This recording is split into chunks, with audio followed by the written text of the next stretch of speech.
ꯑꯍꯥꯟꯕꯃꯛꯇꯗ ꯃꯅꯤꯄꯨꯔꯤ ꯄꯃꯦꯜ ꯋꯥꯔꯤ subscriber story ꯃꯤꯠꯌꯦꯡ ꯇꯥꯕꯤꯔꯤꯕ ꯃꯤꯑꯣꯏꯁꯤꯡꯕꯨ ꯆꯦꯅꯦꯜ ꯑꯁꯤꯒꯤ ꯃꯥꯏꯀꯩꯗꯒꯤ ꯇꯔꯥꯝꯅ ꯑꯣꯛꯆꯕꯒ ꯂꯣꯏꯅꯅ ꯏꯀꯣꯛꯅꯣꯅ ꯈꯨꯔꯨꯝꯖꯔꯤ꯫ ꯉꯁꯤꯁꯨ ꯃꯌꯥꯝꯒꯤ ꯃꯐꯝꯗ ꯈꯨꯗꯣꯜ ꯇꯝꯅꯅꯕꯒꯤꯗꯃꯛꯇ ꯄꯨꯗꯨꯅ ꯂꯥꯛꯆꯔꯤ꯫ ꯃꯃꯥꯡꯒꯤ ꯑꯦꯄꯤꯁꯣꯗꯇ ꯁꯟꯗꯣꯛꯆꯈꯤꯕ ꯋꯥꯔꯤ ꯕꯤ.ꯀꯦ. ꯈꯨꯃꯟꯊꯦꯝꯅ ꯊꯥꯕꯤꯔꯛꯄ ꯏꯃꯥꯒꯤ ꯁꯅꯥꯇꯣꯝꯕꯤ ꯏꯆꯥꯗꯤ ꯁꯅꯥꯅꯤ ꯁꯅꯥ ꯍꯥꯏꯔꯤꯕ ꯋꯥꯔꯤ ꯑꯗꯨꯒꯤ ꯑꯅꯤꯁꯨꯕ ꯄꯥꯔꯠ ꯍꯥꯏꯕꯗꯤ ꯃꯈꯥ ꯇꯥꯕ ꯄꯥꯔꯠ 2 ꯑꯁꯤꯒꯤ ꯋꯥꯔꯤ ꯑꯁꯤ ꯃꯌꯥꯝꯅ ꯇꯥꯕꯤꯔꯕ ꯃꯇꯨꯡꯗ ꯆꯦꯅꯦꯜ ꯑꯁꯤꯕꯨ ꯅꯨꯡꯁꯤꯕꯤꯗꯨꯅ ꯂꯥꯏꯛ, ꯀꯃꯦꯟꯠ ꯑꯃꯗꯤ ꯁꯕꯁꯀ꯭ꯔꯥꯏꯕ ꯇꯧꯕ ꯀꯥꯎꯕꯤꯔꯝꯒꯅꯨ ꯍꯥꯏꯅ ꯃꯌꯥꯝꯒꯤ ꯃꯐꯝꯗ ꯍꯥꯏꯖꯔꯤ꯫ ꯑꯗꯨꯒ ꯉꯁꯤ ꯄꯥꯊꯣꯛꯆꯒꯗꯧꯔꯤꯕ ꯋꯥꯔꯤ ꯑꯁꯤ ꯅꯧꯅ ꯁꯕꯁꯀ꯭ꯔꯥꯏꯕ ꯇꯧꯕꯤꯔꯛꯄ ꯃꯤꯑꯣꯏꯁꯤꯡꯅꯗꯤ ꯇꯥꯕꯗ ꯃꯔꯤ ꯃꯈꯣꯡ ꯁꯝꯅꯗꯕ ꯑꯣꯏꯅ ꯊꯣꯛꯂꯅꯤ꯫ ꯑꯗꯨꯒꯨꯝꯕ ꯆꯃꯝꯅꯕ ꯑꯗꯨ ꯂꯩꯇꯅꯕꯒꯤꯗꯃꯛꯇ ꯆꯦꯅꯦꯜ ꯑꯁꯤꯒꯤ ꯚꯤꯗꯤꯑꯣꯁꯇ ꯆꯪꯕꯤꯔꯒ ꯃꯃꯥꯡꯗ ꯋꯥꯔꯤ ꯑꯁꯤꯒꯤ ꯑꯍꯥꯟꯕ ꯁꯔꯨꯛ ꯄꯥꯔꯠ 1 ꯍꯥꯞꯆꯈꯤꯕꯅꯤ꯫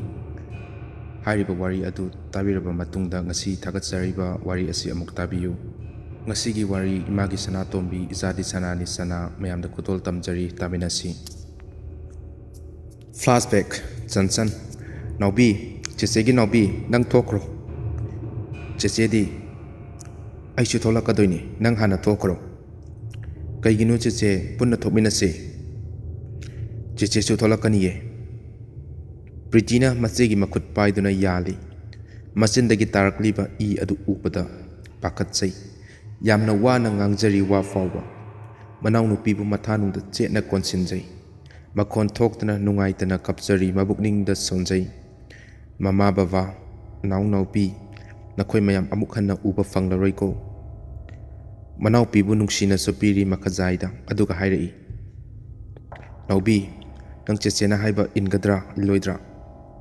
ꯏꯟꯒꯅꯤꯌꯦ꯫ ꯑꯗꯨꯗꯤ ꯆꯦꯆꯦꯅ ꯍꯥꯏꯔꯤꯁꯦ ꯅꯪ ꯌꯥꯎ꯫ ꯄꯨꯟꯅ ꯊꯣꯛꯃꯤꯟꯅꯁꯦ ꯆꯦꯆꯦꯒ꯫ ꯍꯣꯏ ꯍꯣꯏ꯫ ꯃꯁꯤ ꯍꯥꯏꯔꯒ ꯑꯀꯟꯕ ꯈꯣꯟꯖꯦꯜ ꯑꯃꯒ ꯑꯀꯟꯕ ꯁꯥꯐꯨ ꯑꯃꯒ ꯂꯣꯏꯅꯅ ꯃꯅꯥꯎꯅꯨꯄꯤ ꯑꯗꯨꯕꯨ ꯂꯥꯛꯇꯅ ꯃꯄꯥꯟꯗ ꯏꯟꯊꯣꯔꯛꯏ꯫ ꯃꯥꯒꯤ ꯅꯪꯒꯟꯗ ꯃꯈꯨꯠꯅ ꯑꯁꯨꯝ ꯑꯁꯨꯝ ꯃꯥꯔꯛꯏ꯫ ꯊꯧꯔꯕ ꯊꯥꯡ ꯑꯗꯨꯅ ꯌꯨꯡꯗꯨꯅ ꯂꯩꯔꯤꯕ ꯑꯗꯨ ꯇꯞꯅ ꯇꯞꯅ ꯁꯠꯇꯣꯛꯆꯩ꯫ ꯏ ꯇꯩꯔꯕ ꯊꯥꯡ ꯑꯗꯨ ꯃꯃꯤꯠ ꯈꯞꯂꯤ ꯈꯞꯂꯤ ꯇꯧꯅ ꯌꯦꯡꯂꯤ꯫ ꯈꯨꯗꯛ ꯑꯗꯨꯗ ꯑꯃꯨꯛ ꯍꯟꯅ ꯈꯪꯊꯤꯟ ꯊꯤꯜꯂꯛꯏ ꯃꯉꯛꯁꯝꯗ꯫ ꯆꯟꯆꯟ ꯃꯆꯤꯟꯗꯒꯤ ꯏ ꯑꯣꯔꯣ ꯑꯣꯔꯣ ꯇꯥꯗꯨꯅ ꯂꯩꯃꯥꯏꯊꯛꯇ ꯇꯨꯊꯔꯛꯏ꯫ ꯃꯥꯅ ꯆꯩꯅꯥ ꯑꯗꯨꯕꯨ ꯈꯥꯡꯖꯔꯤ꯫ ꯍꯧꯈ꯭ꯔꯕ ꯃꯃꯥ ꯃꯄꯥ, ꯃꯧꯄꯥꯅꯨꯄꯥ ꯑꯃꯗꯤ ꯃꯅꯥꯎꯅꯨꯄꯤꯒ ꯂꯥꯡꯃꯤꯟꯅꯕ ꯈꯠꯅꯕ ꯃꯌꯥꯝ ꯑꯗꯨ ꯅꯤꯡꯁꯤꯡꯂꯛꯏ꯫ ꯃꯃꯣ ꯅꯣꯛꯆꯩ ꯃꯗꯨꯗ꯫ ꯅꯣꯛꯅ ꯅꯣꯛꯅ ꯃꯄꯤ ꯇꯥꯔꯛꯏ꯫ ꯈꯨꯗꯛ ꯑꯗꯨꯗ ꯃꯈꯣꯡ ꯄꯥꯏꯗꯨꯅ ꯆꯤꯡꯁꯤꯟꯈꯤ ꯃꯅꯨꯡꯗ꯫ Flashback and.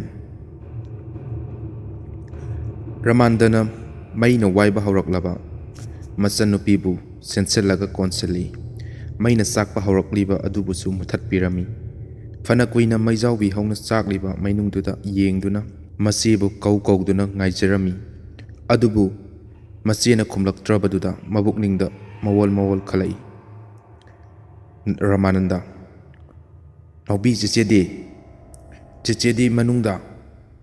ꯒ꯭ꯌꯥꯟ ꯃꯥꯡꯂꯨꯔꯕ ꯃꯃꯥ ꯃꯄꯥ ꯑꯅꯤꯗꯨꯁꯨ ꯍꯧꯒꯠꯂꯛꯂꯤ꯫ ꯃꯈꯣꯏꯅ ꯃꯆꯥꯅꯨꯄꯤ ꯑꯍꯟꯕꯨ ꯀꯧꯗꯨꯅ ꯀꯞꯆꯔꯤ꯫ ꯎꯄꯥꯏ ꯂꯩꯇ꯭ꯔꯗꯨꯅ ꯃꯄꯥꯟꯗ ꯀꯞꯆꯗꯨꯅ ꯂꯩꯕ ꯅꯠꯇꯅ ꯎꯄꯥꯏ ꯀꯔꯤꯁꯨ ꯂꯩꯔꯝꯗꯦ꯫ ꯃꯩꯔꯤ ꯑꯗꯨꯅ ꯆꯥꯛꯄ ꯂꯣꯏꯔꯛꯄꯗ ꯃꯈꯣꯏ ꯃꯌꯥꯝ ꯆꯪꯗꯅ ꯆꯟꯆꯟꯒꯤ ꯑꯁꯤꯕ ꯍꯛꯆꯥꯡꯕꯨ ꯊꯤꯔꯝꯃꯤ꯫ ꯑꯗꯨꯕꯨ ꯊꯤꯕꯗ ꯐꯪꯂꯝꯗꯦ꯫ ꯊꯃꯣꯏ ꯁꯣꯛꯅ ꯃꯄꯥ ꯃꯆꯥ ꯃꯈꯣꯏ ꯄꯨꯝꯅꯃꯛ ꯃꯐꯝ ꯑꯗꯨ ꯂꯩꯕ ꯉꯝꯂꯔꯣꯏ ꯍꯥꯏꯗꯨꯅ ꯊꯥꯗꯣꯛꯇꯨꯅ ꯆꯠꯅꯕ ꯁꯦꯝ ꯁꯥꯔꯤ꯫ ꯒꯥꯔꯤ ꯑꯗꯨ ꯊꯧꯕ ꯍꯧꯔꯛꯂꯦ꯫ ꯃꯅꯨꯡꯗ ꯃꯄꯥ ꯃꯆꯥ ꯇꯣꯡꯗꯨꯅ ꯂꯩꯔꯤ꯫ ꯃꯃꯥ ꯑꯃꯗꯤ ꯄꯤꯛꯂꯤꯕꯤ ꯄ꯭ꯔꯤꯇꯤ, ꯃꯈꯣꯏ ꯑꯅꯤꯗꯤ ꯃꯃꯤꯠꯇꯒꯤ ꯃꯄꯤ ꯇꯥꯗꯨꯅ ꯐꯝꯂꯤ꯫ ꯍꯧꯈ꯭ꯔꯕ ꯃꯆꯦꯒꯤ ꯅꯨꯡꯁꯤꯕ ꯊꯧꯗꯣꯛ ꯀꯌꯥ ꯑꯗꯨꯕꯨ ꯅꯤꯡꯁꯤꯡꯗꯨꯅ ꯐꯝꯖꯩ ꯔꯃꯥꯅꯟꯗꯁꯨ꯫ ꯑꯁꯨꯝ ꯊꯧꯈꯤꯕꯅ ꯃꯐꯝ ꯑꯗꯨ ꯊꯥꯗꯣꯛꯇꯨꯅ ꯆꯠꯈ꯭ꯔꯤ꯫ ꯆꯟꯆꯟ ꯃꯊꯛꯀꯤ ꯊꯣꯡꯅꯥꯎꯗ ꯌꯦꯡꯗꯨꯅ ꯃꯃꯥ ꯃꯄꯥꯕꯨ ꯕꯤꯗꯥꯏ ꯄꯤꯔꯝꯃꯤ꯫ ꯃꯃꯤꯠꯇ ꯃꯄꯤꯔꯥꯡ ꯆꯦꯟꯗꯨꯅ ꯅꯨꯡꯁꯤꯔꯕ ꯃꯈꯣꯏ ꯃꯌꯥꯝꯗ ꯌꯦꯡꯂꯝꯃꯤ꯫ ꯑꯗꯨꯕꯨ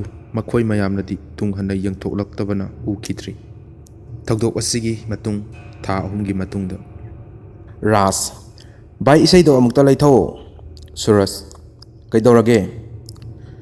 ꯑꯁ, ꯑꯩ ꯀꯣꯛꯀ ꯉꯥꯎꯔꯦ ꯏꯁꯩꯗꯨꯅ ꯈꯔ ꯇꯞꯅ ꯊꯥꯕ ꯌꯥꯗ꯭ꯔꯕ꯭ꯔꯣ? ꯊꯣꯏꯕꯤꯅ: ꯌꯥꯔꯣꯏ, ꯂꯩꯈꯠꯂꯣ, ꯂꯩꯊꯕ ꯁꯨꯡꯌꯥ ꯌꯥꯔꯣꯏꯀꯣ꯫ ꯃꯗꯨ ꯇꯥꯕꯗ ꯁꯨꯔꯖꯅ ꯚꯣꯂꯨꯝꯗꯣ ꯑꯃꯨꯛꯀ ꯍꯦꯟꯅ ꯂꯩꯈꯠꯂꯛꯏ꯫ Maduda karisu haiba ngamdabana Rasto manakong mentuna khangjai. Debala. Khara leithau yadro ai kok ka ngawre ko. Arembada noiga picnic lakjarame. Bungna amu. Khara leithau yadro akoi saina hairi se tadro noibo. Thoibi. Ses jati ko mi machadi.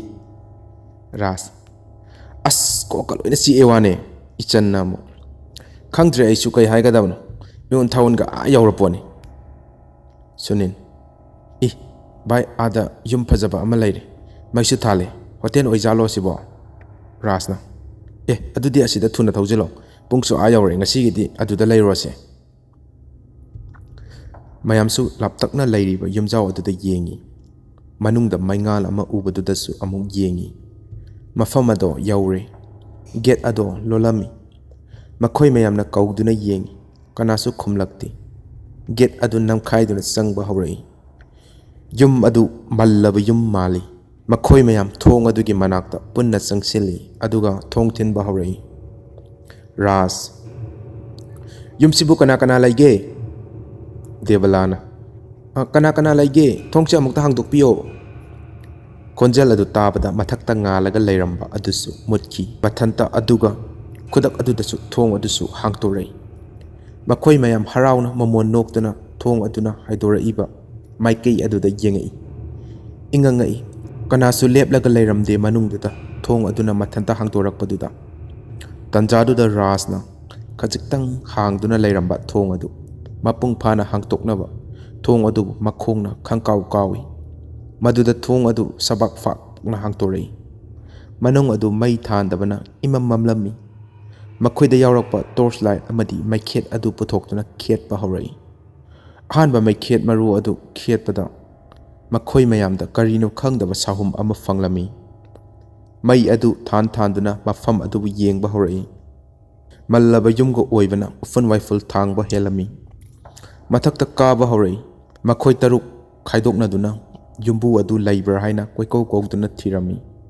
Switch ama thengnaduna maido thale. Pungan ngan khri yumdo. Makhoi mayamsu wamalladuna pothanaba haiduna tumpham thiba haurai. Mathakta loina tumlasi famungsu aduda lei. Awatpa aduna tharaga tumlasu haiduna mathakta kaba haurai. Nupa makhoi ahumna mathaki ahanba ka. Mamangaida Ramananda na hiblamba ka. Aduda hipnaba haiduna sem sakhri.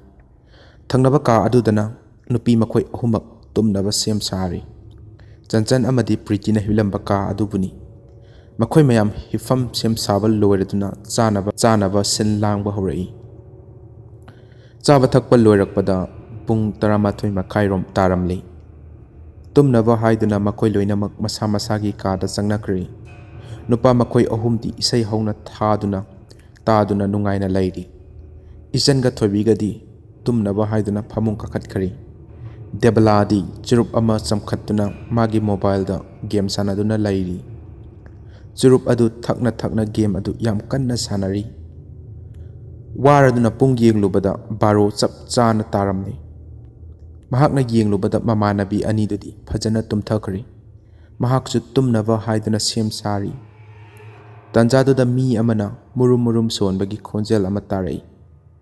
Khonjel adu makhoiga lakminaba marup amana sanaba oiramgani haiduna thong adu tapna hangdoktuna khonjel aduna tariba maikeida tapna lakpa haurai. Tariba khonjel adu makhadagini. Stiar aduda tapna kumtharai. Kanano haina khanglage haiduna makhada asum kumtharak lammi. Mai adu sumathat lamli. Mami samigumna thongjin manakta kanagumba amana chokri adu nomduna phamli. Machinda soiron gumna suloli. Manak tamna asum changsilai.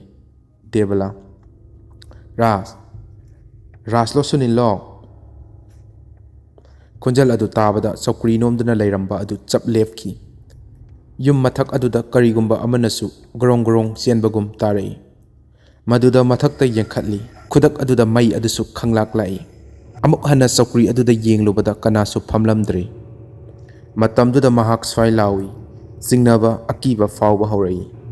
Haujik waida mi ama famduna chokri adubu nomduna lehoba adubu abuk yenglubada leiramdabaduda kiba haurai. Kudak aduda mai adusu mutki. Akiba pokpo henjalai. Magi mobile adu thanduna stair da kakhatnaba honarei. Mana kakhatpa haurakpada laptakna lairiba switch adugi manakta kanagumba ama leptuna lairiba adu mami samigum urai. Devala Ras sanarakanu ko. Ras nanglo sunilo. Bunglo bung. Asumna haiduna Devalana switch manak adu da lepliba mi manak adu tamna asum sangsilai. Manak yaudogba khara watlingaida mai adu khanglak lai. Devala khangprek khangi. Switch manakta leptuna lairiba mi adugi masak adu ubada wa amata ngakidri. Khudak aduda phibam kairabi nupi aduna machinban hairap thangatuna wa ngangbagum machindo lenglai. Tapna nason pik na solai. Emagee Sanatombi Echadi Sanani sana. Khudak aduda Devala lekthakri. Masak khangdabi aduna laimaida gyan mangduna tariba Devalada munna yenglaga masam paiba horai. Ngasigidi matang asida Biki Khumanthem na thabirakpa wari Emagee Sanatombi Echadi Sanani sana hairiba wari asigi part 2 gi ahanba sarok matang asita santoksaba loijari. Wari asigi makhataba sarok mathangi numita amuk mayamda puduna laksagi. Mayamna matam adu fawatangdi warsuwana ngaiminasi hairaga mayamdagi kainanaba yathang nijari.